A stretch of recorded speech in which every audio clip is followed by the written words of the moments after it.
Hello. Today we'll cover comments, several data types, and the if statement in Python. Just a bit of everything. First, let's create a Python file.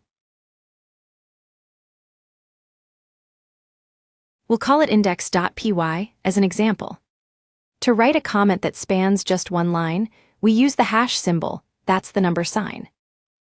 Comments are helpful reminders, explanations, or descriptions that make our code easier to understand. If we want a comment to span multiple lines, we use triple quotes. That's 3 quotation marks in a row at the beginning and the end of the comment. Now, let's dive into some fundamental data types in Python.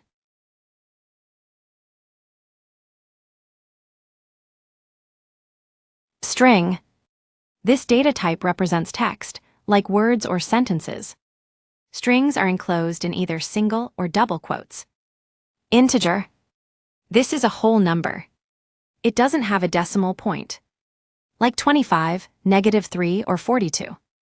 Float. A float is a number that does have a decimal point.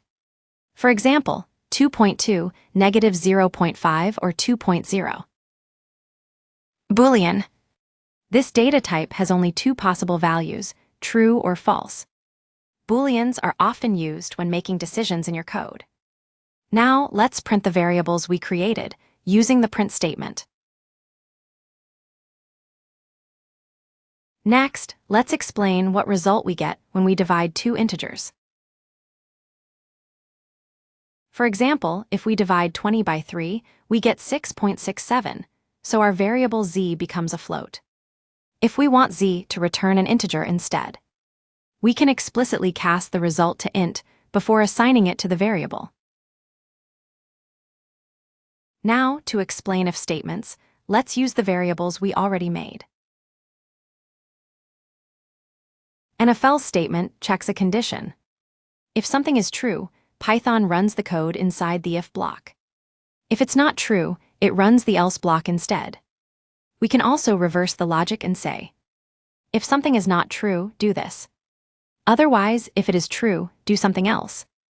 Even if we don't explicitly write true or false, Python still checks whether the value is truthy or falsy.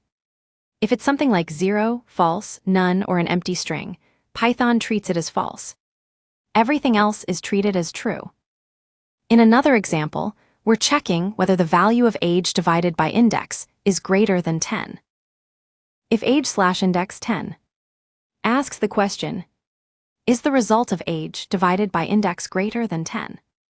If the answer is yes, Python runs the first block and prints, it's a beginner. Otherwise, if the result is not greater than 10, Python runs the else block and prints, it's a pro.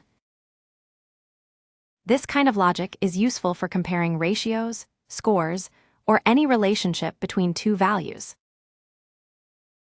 If you enjoyed this video, please give it a like, subscribe for more content, and feel free to leave a comment.